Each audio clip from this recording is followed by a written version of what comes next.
Oh, Marianne, surely you're not ready. I'm not nearly. Oh, why must they always put the fastenings just where one cannot possibly reach them? Oh, do be a sweet girl and do me up. The carriage will be here in a moment, and I've hardly had... Oh, Marianne, you cannot go like that. Why not? Well, you cannot possibly. Oh, I wish now that I'd not told you the full extent of that wretched man's treachery. But I thought to do so would settle your mind once and for all. It has done so. That can scarcely bring me any comfort, I'm afraid. Oh, sister, don't push. Well, if you would allow me a little more room.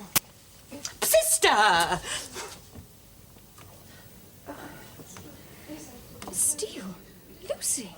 Gracious heavens. La, Elinor, you look mighty well this evening, I must say. And that frock. Mercy, may I see? Mercy. And what, pray, are you doing here? I expect you're surprised to see us. I am indeed.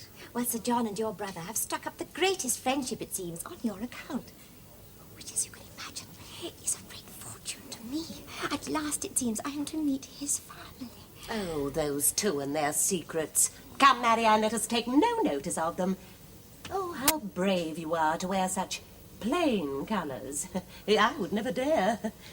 But with your complexion, of course, you are quite right. How clever of you to perceive that. I have always... Oh, Elinor, how glad I am of this chance to speak. Only you know my true situation and what this evening means to me. I declare I have such a dreadful, fluttery sensation here that I can scarcely stand. Stay by me, Elinor. Support me. I'm quite sure that you will not need any of my support, Lucy. Oh, but I shall.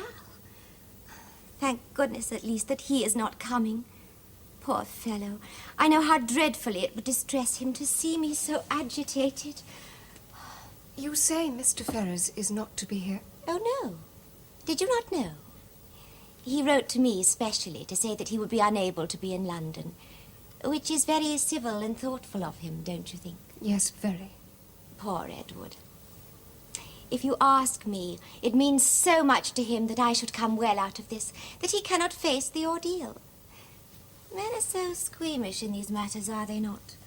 Whereas we poor creatures have to put a brave face on it.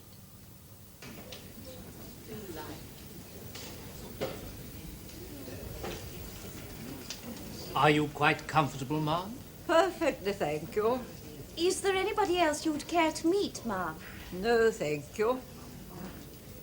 Oh, ma'am, may I not be permitted to present my sister, Miss Elinor? Did you say Miss Elinor? Elinor and her mother and sister now live in Devonshire, Mamma. They are not often in London. I am perfectly aware to whom you refer, thank you. Bring her here.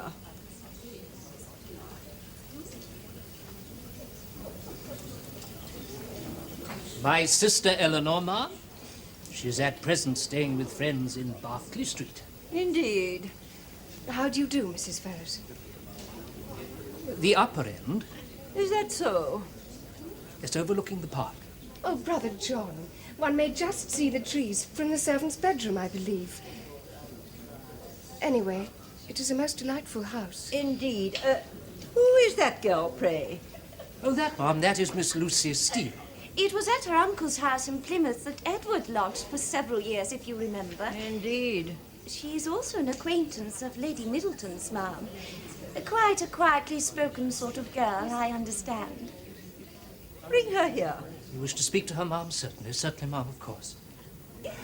Yeah, I've never seen a fellow look quite so sick in all my life. Oh, Mr. Ferrars. Confounded man, I said I've seen better retriever bitches than that come out of a pigsty. Hush, Mr. Ferrars. What a thing to say, indeed. I'm surprised at you. Miss Lucy, Yes, Mr. Dashwood? Mrs. Ferrars would like to speak to you, please. To me, sir? Oh, goodness. Oh, law. Yes, yes, come along. Your pardon, sir. Miss Lucy Steele, ma'am?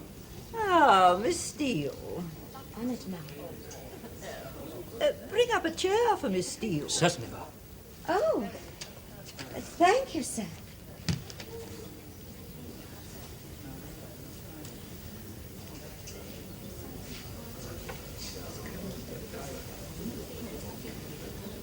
That is quite a becoming gown you are wearing, Miss Steele. Quite becoming. Oh, Mum, it is most gracious of you to say so, I must say. There, do you really like it?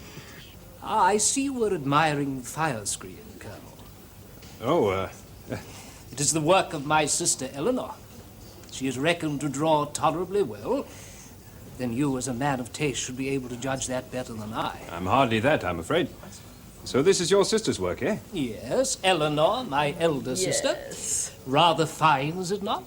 Oh, yes, it is indeed. Very excellent. Yes, Colonel, are they not a talented pair, the Miss Dashwoods? I don't know when I've come across two young ladies with so much natural genius. Oh, don't you agree, ma'am? Yes, they have a number of accomplishments, certainly. What is this? Oh, we are just admiring this screen, ma'am. Is it not a pretty thing, done by Miss Dashwood? By whom? By Miss Elinor Dashwood. Oh, yes. There. Oh, is it not a mighty fine thing? Very pretty. There is not so much detail, perhaps, as in the work of Miss Morton, I suppose. Miss Morton, indeed there is not. But then she does everything well. Who cares about the work of Miss Morton? It is Elinor we're discussing. Who is this Miss Morton, anyway? Who is Miss Morton? Miss Morton is Lord Morton's daughter. Lady Robinson, are you quite comfortable? Fanny, dear, do look after Lady Robinson. Dinner will not be many more moments, I'm sure. Take no notice of them, Elinor. Don't let them hurt you. I don't mind what they say. One hair of your head is worth all of them put together.